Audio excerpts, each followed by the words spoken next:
A flying menace. Good Lord. An alien swarm. A projectile fish threatening our ecosystem. We have to stop them before they stop us. It may look harmless, but it's anything but. These fish are actually up in your face. This head, solid bone, that's what gets you hurt. These dangerous foreign species are determined to survive in a hostile takeover. And major American waterways may face total annihilation. There's no real barrier to stop the fish from here moving into Lake Michigan. For sportsmen, fishermen, and scientists, it's a race against time to stop an invasive destroyer on a rampage. Man versus explosive river crashers. Hooked. Asian carp invasion.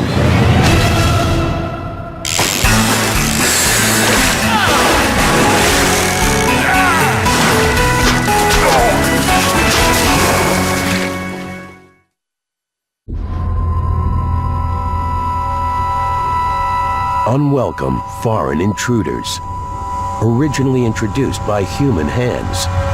Escaped invasive species can turn a native ecosystem into an environmental catastrophe. Years ago, a fish called the Asian carp was brought to American waters to solve a problem. But the big, hungry, and very prolific fish soon became a major problem itself. Today, the U.S. faces one of the most alarming aliens ever. It's already here, threatening to decimate one of the Earth's largest waterways, the Mississippi River Basin. And now, these ecosystem invaders are headed towards an even more dangerous territory, the Great Lakes. Species is rapidly approaching Lake Michigan. Ravenous, fast breeding. If these alien species colonize the biggest freshwater system in America, they could cause devastation. They've invaded nearly every waterway. Now they threaten the Great Lakes and its $7 billion industry. As research teams race against time, one of the 21st century's most frightening environmental questions may be contained in a few samples of water. And the trouble is we keep pushing the limits and we keep finding carp. The intruder? A fish with a nasty habit. When threatened, it launches like a flying projectile. Can it be stopped? And where is it headed next? They've took it over. They're not taking it over. They've took it over. And that has some experts extremely concerned. It's America versus Asian carp.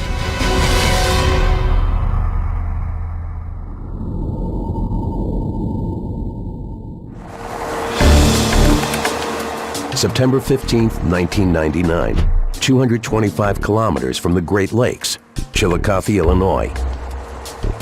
Commercial fisherman Orion Briney heads out on the Illinois River. For over 15 years, Orion's worked these waterways.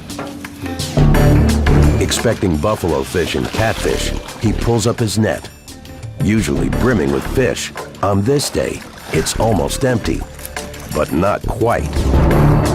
Orion spots two fish fighting hard against the net, with odd-looking eyes set low on their heads. What the heck is that? It's awful weird looking. Well, we caught the first one, we pulled it up, we thought we knew what we had. We thought it was like a big lake trout, or because sometimes your water gets real high, you catch a weird fish or two of some kind. Eyes on the bottom of their head, a little bitty scales on them. Orion takes one of the mystery fish to a biologist. What do you think that is? Never seen nothing like it before in my life. One look, and the scientist knows Orion's catch all too well. Carp. Carp. Asian carp. Asian carp. Sure ugly, aren't they? Oh, man. It's a big-head carp, an unwelcome menace more commonly known as Asian carp, and the first of what may be a thriving colony of ruthless aquatic terminators. Along with its sister species, the silver carp, Orion's big head is considered one of the most dangerous invasive creatures in America. The bad news travels fast. As soon as biologists learned that these species had escaped from aquaculture ponds and were showing up in the nets of fishermen, red flags went up for every biologist. In Orion's river, the invading bighead carp is perfectly designed for a hostile takeover. Able to reach as long as 1.5 meters and weigh as much as 45 kilograms. In their native Asia, they're Darwinian superstars, easily adapting to most rivers, lakes, and ponds. And as they move into U.S. rivers and start aggressively feeding on plankton, they devour the food chain from the bottom up. But where in Asia, natural predators kept these carp in check, the United States has no river contenders up to the challenge. It's a formula for disaster. The Asian carp have a potential of devastating local fish populations because they're eating this food at the most basic level. It's suggested that they can eat anywhere from 40 to 80% of their body weight in a day. And it gets worse. In addition to a ravenous appetite, the Asian carp's breeding rates are in the stratosphere. While most fish spawn once a year, Asian carp can spawn up to 3 times a year, producing as many as 2 million eggs. Breeding and feeding faster than any other native fish in the river, the Asian carp obliterates the competition. The bighead and silver carp are a very scary threat because of their ability to invade an area so quickly.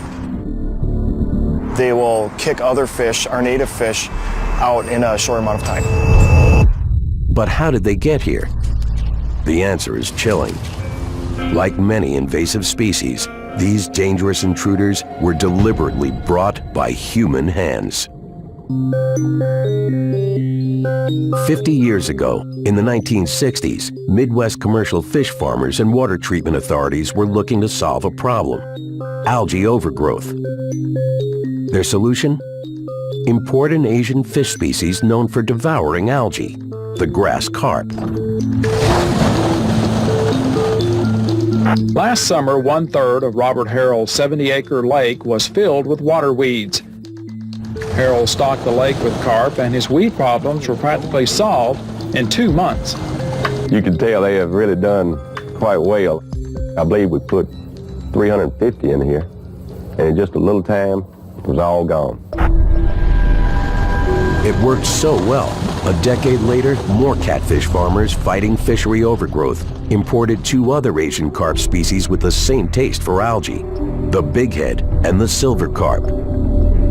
But what seemed like an ideal solution was an ecosystem ticking time bomb.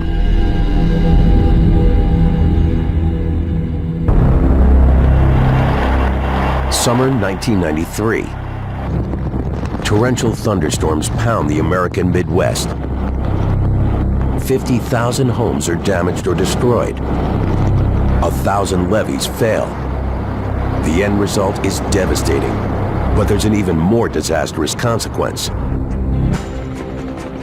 The normally disconnected rivers, lakes, and streams of the Mississippi River Basin flood together, forming one giant bathtub. To a then relatively obscure fish, it's the perfect escape. Captive carp find a path to freedom, riding floodwaters into open waterways, spawning fast and furious, swimming further into rivers and tributaries throughout the Midwest. Brought to America to suck up algae and then escaped and multiplied, earning the nickname river rabbits.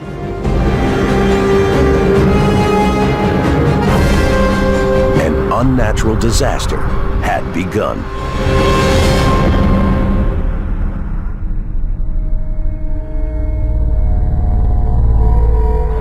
Now, for the man who first found this terrifying alien species in his own backyard, the fish is freshwater public enemy #1.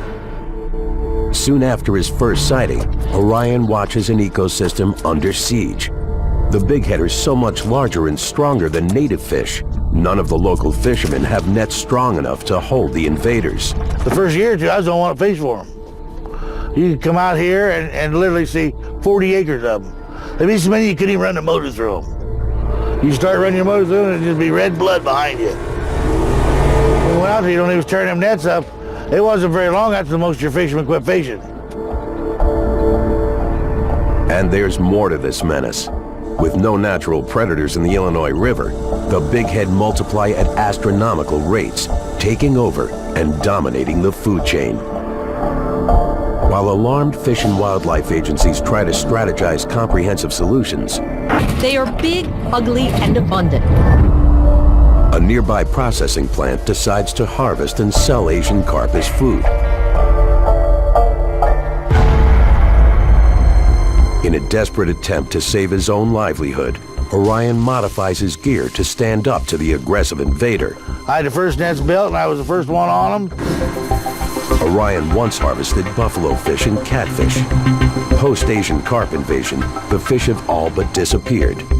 Orion's only solution? Change his business model. Make the alien species his catch. He recruits his stepson Jeremy and 13-year-old grandson Levi. Yet even with a team, Asian carp catching is challenging. You know, it's just completely different ball game. You gotta hold more nets, you gotta make bigger nets. July 9th, 2009, Chillicothe, Illinois. Orion and his two-boat crew head out to capture the invasive carp. Man, we got fish already.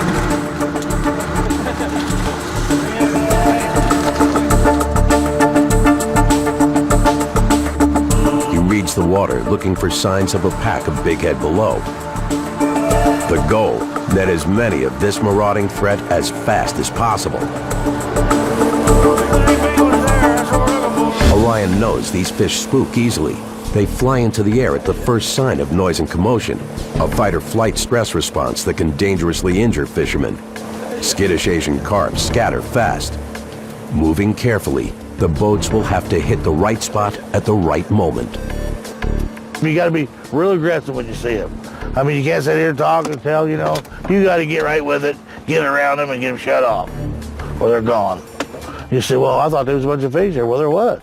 But then they beat you. Orion picks a spot in the middle of the river. That's where they're at right here. Get ready. The boats start dropping over 27,000 meters of net. Spreading out, they make their way towards shore, covering the river's entire width.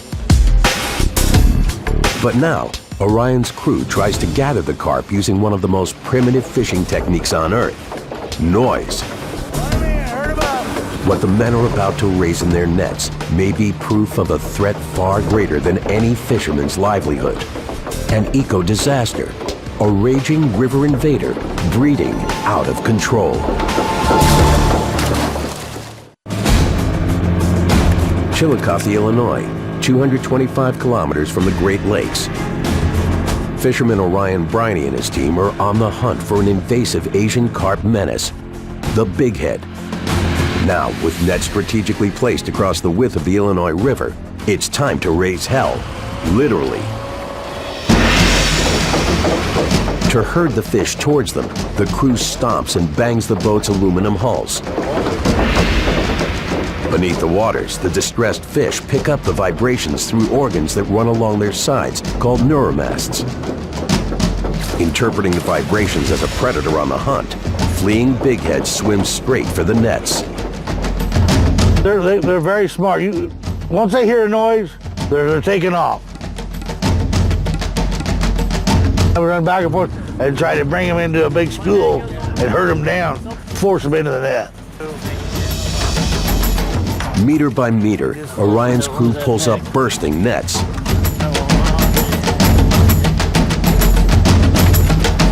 Now, to get the fish to market, it's a race against the sun's baking heat. How we doing up here? How many we got left? A fish this size will hurt you. Fish this size would probably put you in the hospital if you was going up the river and break something, you know, or even knock you out of the boat, and then there you are. That's a dandy. 4 hours and 15 nets later, thousands of invasive bighead Asian carp pack the holds of Orion's boats. That's a little less than half the size of that big one. It's all slimy. Here you go, Levi.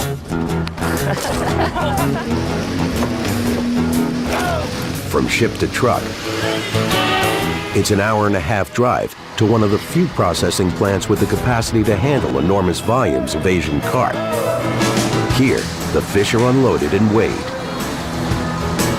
20,944 big heads, 81 carp. Just right. Today's catch, over 9,000 kilograms. It's a good harvest for what's become an unexpected family business, doing battle with an alien species. Some of Orion's catch will be filleted and packed for distribution to overseas markets. There, the fish are consumed as food. But in the U.S., there's a problem. Asian carp flesh is filled with tiny bones. The U.S. market for these bony fish as human food is non-existent. Yet many fear, unless we start eating Asian carp by the truckload, we have no chance of stopping their onslaught. And while commercial fishermen struggle to stay in business, according to biologist Dwayne Chapman, exporting these fish as fast as they can be caught isn't enough. It's hardly making a dent in an invasive disaster threatening a continent. Orion is just one fisherman, and 20,000 pounds of fish is nothing. I estimate that last year, about 2 million pounds of fish were captured, bighead and silver carp together, for market. And that is not a drop in the bucket. Many scientists fear the invasive eco-destruction is getting worse by the day. And although in 2007, U.S. Fish and Wildlife made it illegal to import or breed silver carp, bighead and black carp have yet to be federally banned, even as populations continue to grow.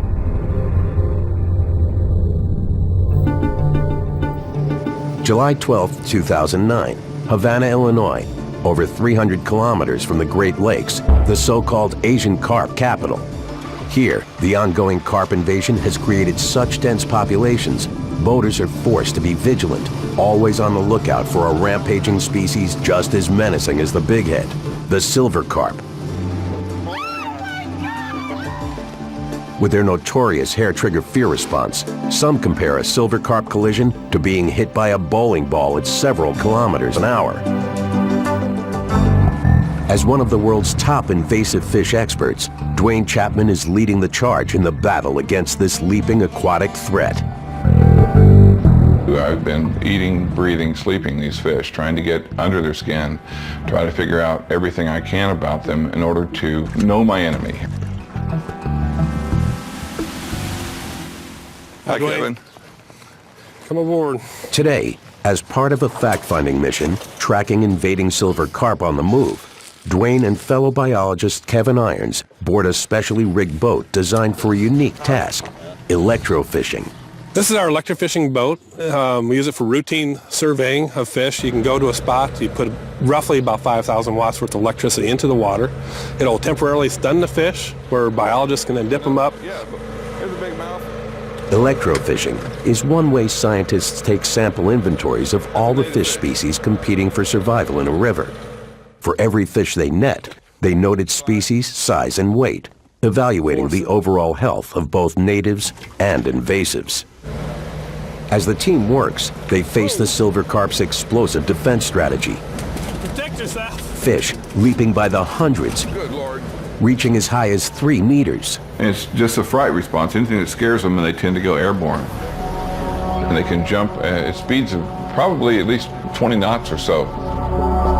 Although Asian carp have infiltrated rivers from Louisiana to Minnesota, today, Dwayne focuses his investigation here on the Illinois. So close to the Great Lakes, this is a critical front line against an eco-catastrophe. Dwayne wants to know how the invaders are thriving and migrating. His ultimate goal? Zero population. This is the paddlefish. It's one of the filter feeding fishes that we're trying to protect by controlling the bighead and silver carp. They're really odd-looking prehistoric fish, been around for a long time, and it'd be a real shame to have these guys get hurt by this and by the invading bighead and silver carp. Okay, let's get them back in the water.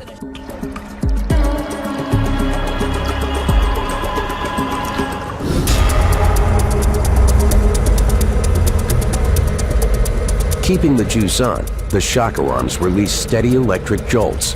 The jolts successfully stun the bulk of the Asian carp below. Yet the fastest fish react by taking to the air. Soon, the team hits the mother lode. When you get them coming in, it's all you can do to dodge and get your hands up. You want to protect yourself.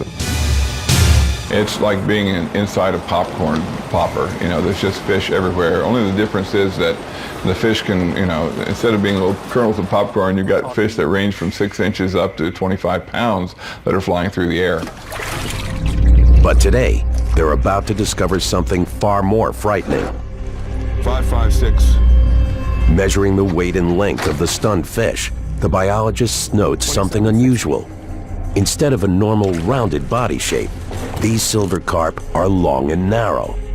And this particular fish, as you can see, it's kind of flat across the top. It kind of reaches the top, a point right there behind the head, and it's kind of flat from there on back. This fish should be rounded. It's a bad sign. To the scientists' trained eyes, the silver carp are starving. The implications are grave. When it comes to feeding, silver carp are top-notch competitors. They muscle out almost all other species. Bighead and silver carp are the most highly advanced filter-feeding fishes in freshwater in the world. And so it's pretty hard for our native fishes to compete with that.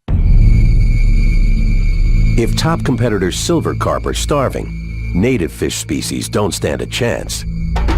It's how an invasive like the Asian carp wreaks havoc, feeding until there's nothing left to feed on, starving out all other species, eventually starving themselves. The only solution is to move on to the next waterway in food supply. Here, it's the beginning of the end of the once vital Illinois River and the beginning of the end of America's freshwater fisheries. After dedicating much of his career to the Asian carp scourge, Dwayne believes the electrofishing evidence reveals a crisis now reaching a critical mass. A crisis that might have been prevented. When they hit the Illinois River and Missouri River, the populations just skyrocketed. All of a sudden, we had tons of fish. In hindsight, we could have and should have prevented their arrival in North America. The statistics are terrifying. With silver and bighead carp, the most dangerous invasive offenders, Asian carp species currently make up an astonishing 80% of the total upper Mississippi River Basin's biomass, roughly 2,500 fish for every kilometer of river. Populations so enormous, some speculate a total takeover may be impossible to stop. Carp are right there knocking at the door. So we need to do something soon. September 10th, 2009. At the Aquatic Center for Conservation at the University of Notre Dame, Professor David Lodge heads an invasive species task force. As an Asian carp Armageddon looms, the task force is fighting back with a cutting-edge tool.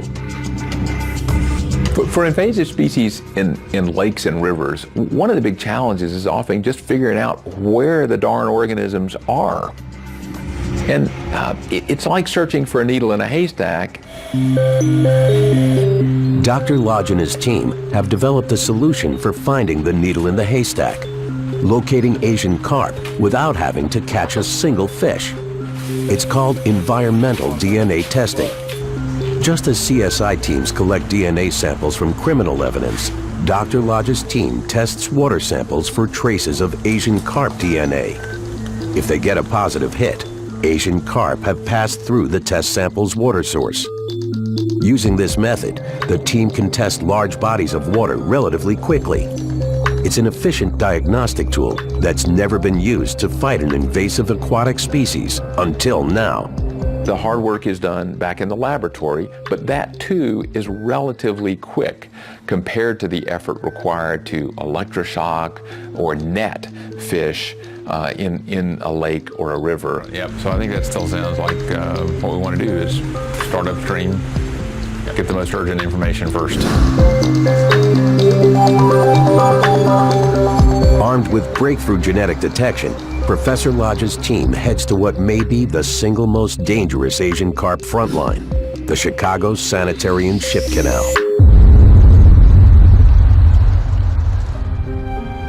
In 1900, to prevent sewage from entering Lake Michigan, contaminating the city's drinking water, the city of Chicago came up with an idea, reversing the direction of the Chicago River. The result? An ingenious feat of engineering called the Sanitary and Ship Canal. Today, the canal is an important route for cargo ships.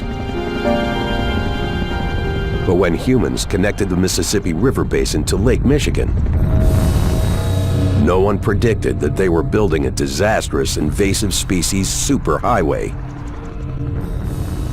The Great Lakes have on the order of 186 species that are non-native, many of which are damaging. And there are dreaded cautionary tales. One exotic species already doing major environmental and economic damage is the zebra mussel. After hitching rides from Europe in the ballasts of cargo ships, these mollusks have quickly multiplied and clogged up industrial pipes. Zebra mussels caused the shutdown of the Monroe Power Plant in Michigan, which cost millions of dollars. This is one of the most damaging environmental changes that's been going on since humans started moving species. Here, 30 miles from the entrance to the Great Lakes, the team picks a strategic spot. It's downstream from the last line of man-made defense, an electric underwater fence. In 2002, authorities installed rows of steel cables across a section of the Chicago Sanitary and Ship Canal.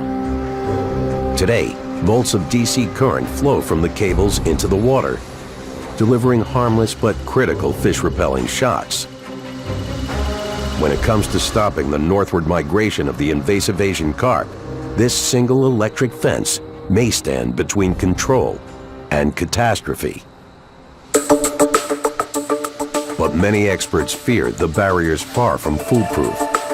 Is it truly enough to stop an invader from river domination? The barrier needs to be turned off every 6 months for a short period of time to rehabilitate it. If you turn off the thing and they're sitting there at the door, they're going to swim through. Back in the lab, the team submits their samples for DNA tests. What the water reveals is shocking. The Asian carps were several miles upstream from where people had thought they were. It was exciting to discover that we learned something important. On the other hand, it was depressing because the problem is so much more acute than we thought previously. It's confirmed. Carp are less than 11 kilometers from the electric fence barrier. All that separates the silver carp from the Great Lakes now is one lock and the electric barrier that the Army Corps of Engineers has installed. What began as a field test now becomes an urgent investigation.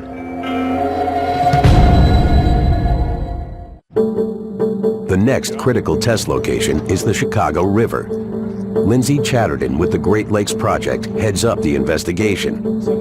So we are in downtown Chicago. This is the last lock through which boats pass to get onto Lake Michigan itself. Discovering Asian carp DNA here would mean disaster. If there's a positive hit, it's proof the fish have gone further and slipped past the electric barrier. I think these fish are much further up the system than anyone previously thought, and really we don't know how far up they are. Targeting backwater pockets where DNA collects, the team fills 2-liter bottles, noting location, depth, and temperature.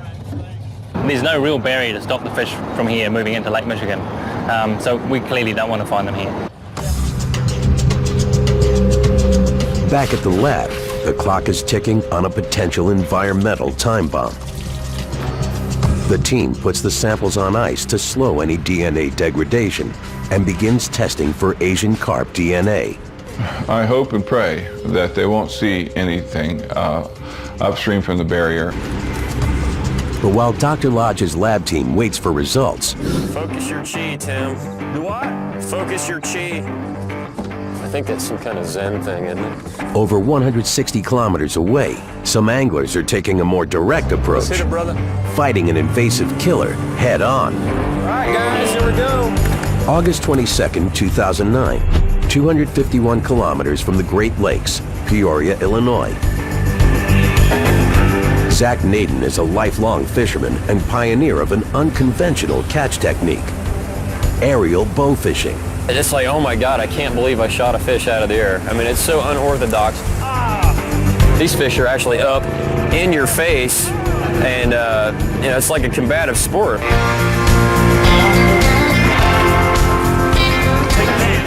I think I got Big Louie hooked. Both Zach and fellow bow fisher Tim Wells are avid outdoorsmen. Though to some their technique is highly controversial. When projectile silver carp swarmed their river, conventional rod and reels were useless. These invasive fish are filter feeders who do not take hook bait. So the anglers decided to up the ante. We came up with these specifically for shooting these fish. Nobody really had any equipment for shooting them out of the air. As you can see, it's small, it's compact, it's about 3.5 pounds, carbonero. And this reel here, it's got all the line here in the bottle. Come on, boys, say cheese. Zach and Tim scour the river for pockets of aerial intruders. I smell blood in the water, brother. Let's get it, man, let's get it. Fish off!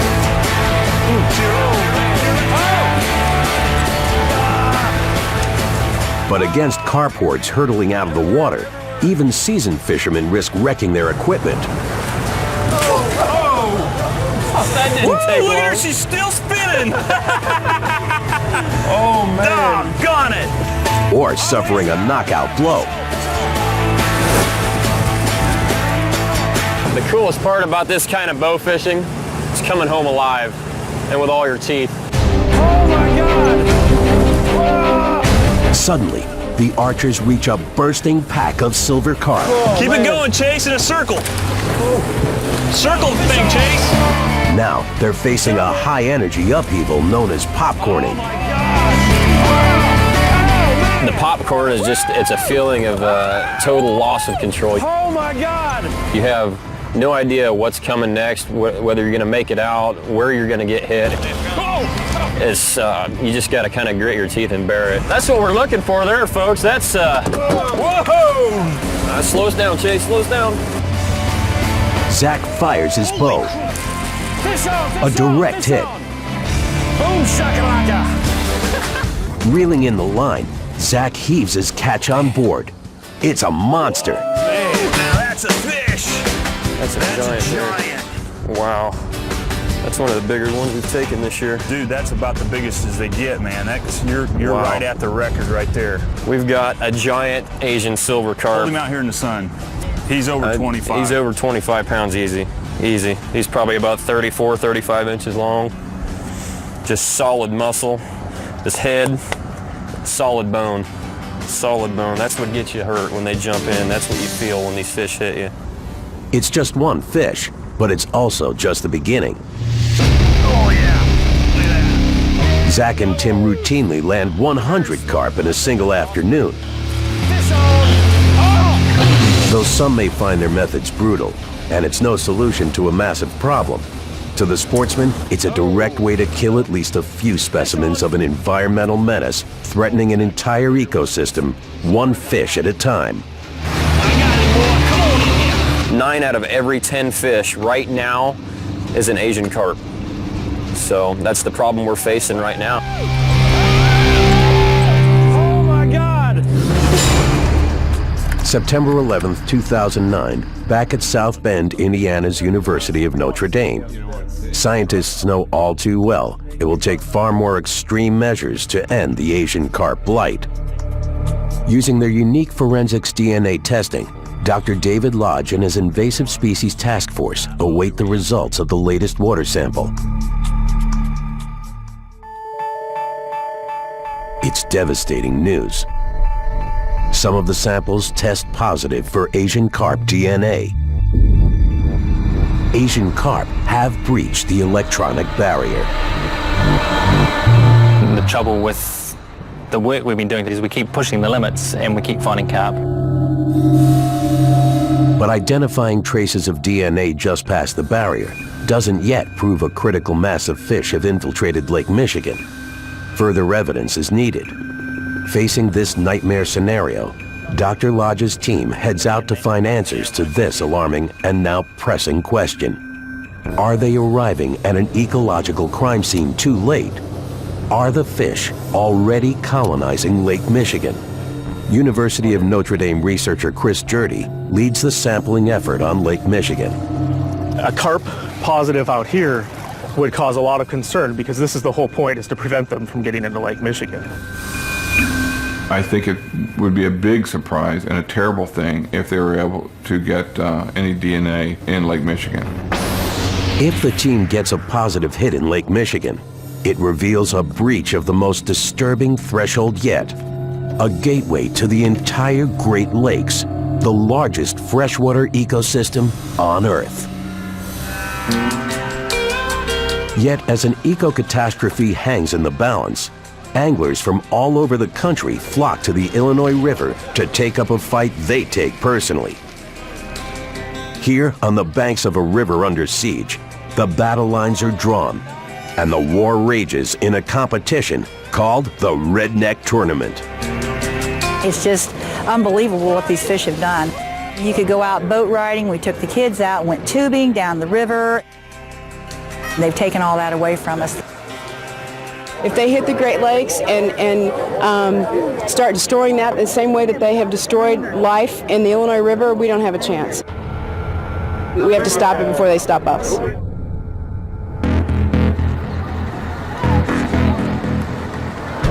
The goal of the tournament is to catch as many airborne carp as possible. Determined, these anglers risk life, limb, and teeth. Rival teams adopt playful names, but their cause is serious. Here, bow fishermen Zach and Tim compete as the maggot eaters. And though the impact on the Asian carp scourge may be insignificant, for them and others, it's a way to raise awareness and take personal action. Well, we got to do our part for conservation, you know. Everything else is dying because of these fish, so we like to try to get as many out of the river as we can. Are we ready? Don't hang legs over the side. Now, lined up on shore, the teams wait for the start. There we go!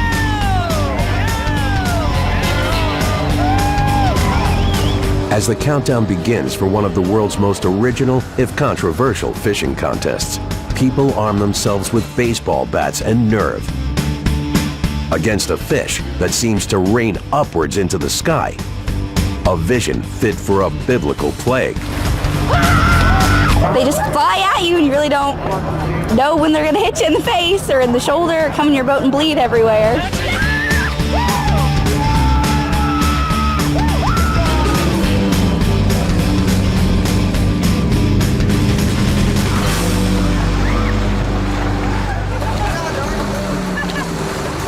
$106. 106. Dude, that's double.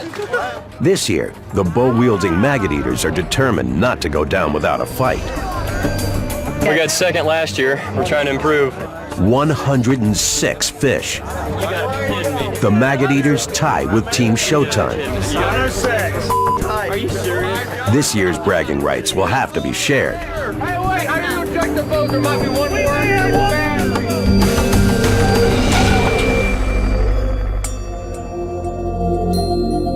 In the spirit of victory, it's easy to forget the environmental stakes. In total, competitors typically net over 1,500 carp in a matter of hours. Proof these alien fish are multiplying, destroying the river.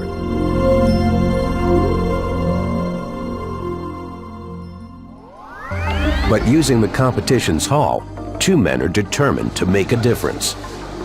By day, Dr. John Holden and Dr. Tim Leeds work as reproductive specialists. By night, they've invented a massive food processor capable of transforming carp into a crop. This becomes this. This we sell. At 1,200 pounds of fish will turn into about 400 pounds of fish meal. The fish are ground up and flash dried, generating almost zero waste. The Heartland processor then converts the tournament haul into two byproducts, oil and powder. The oil is low mercury and rich in omega-3 fatty acids, perfect for nutritional supplements. The powder is a high-protein fish meal, perfect for making commercial fish farm feed pellets. People consider it a junk fish, so no one wants to fish it, no one wants to eat it. Well, with our machine, we just grind up the bones. That's a source of calcium.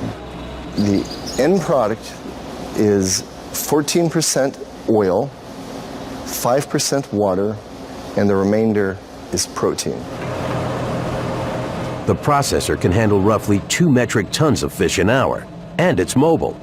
The doctors hope someday to put it right below the Chicago Sanitary and Ship Canal's electric barrier. From there, they envision moving downriver, harvesting tons of Asian carp as they go. Using that model, we can get 800 million pounds of carp out over 5 years. But is the Heartland processor enough to keep a spreading scourge from destroying an American ecosystem? The answer may depend on whether it's too late to stop the Asian carp and where the invasive fish are headed next.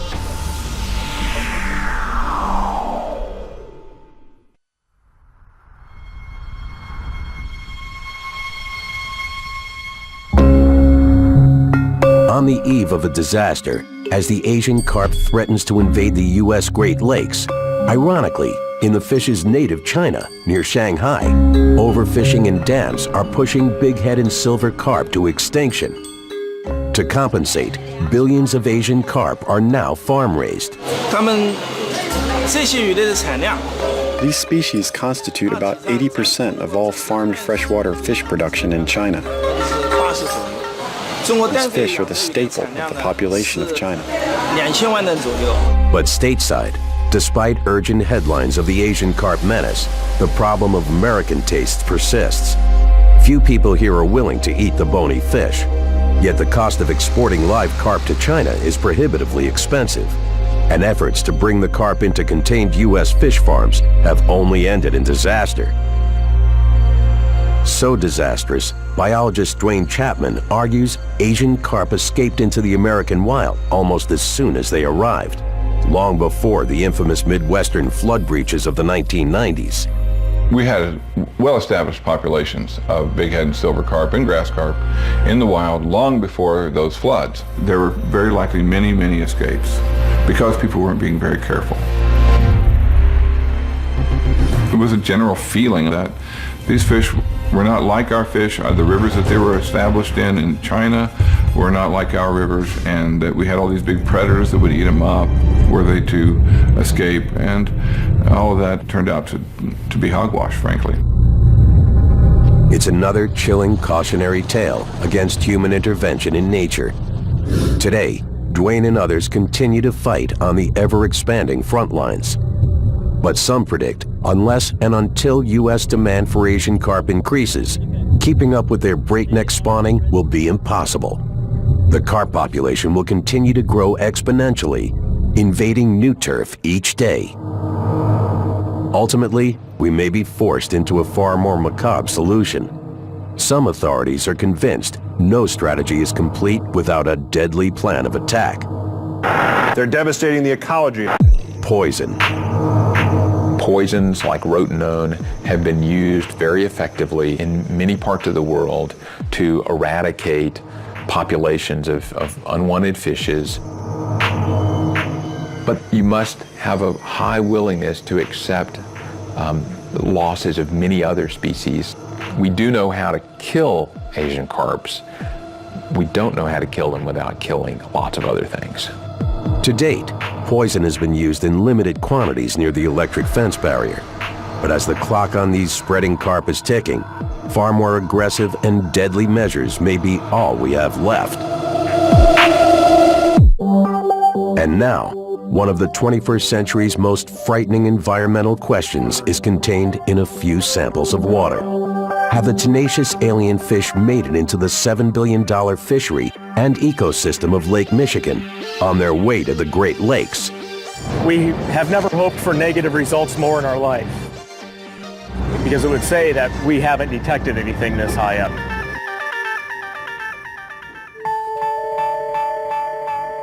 the results are in. Some samples taken from Lake Michigan test positive for Asian carp DNA. Asian carp have breached the electronic barrier and reached Lake Michigan. As alarms sound across the country, it's just the beginning. If Asian carp spawn reaching a critical mass in the Great Lakes, the effects will be catastrophic.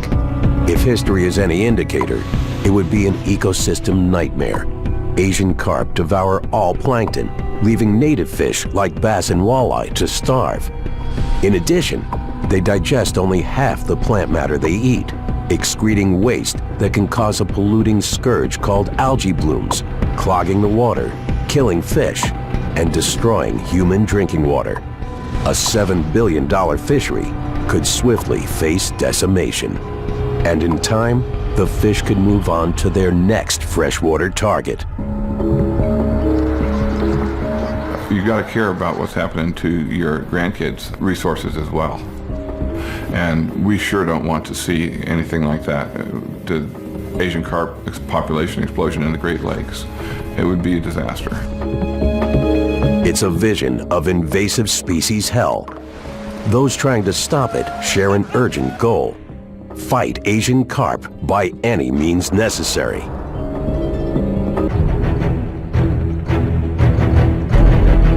An invasive assault already threatening to bring the Mississippi River Basin to the brink of eco-destruction. Now, the Great Lakes face the same deadly fate. But scientists and fishermen refuse to back down, doing whatever it takes to end the Asian carp invasion.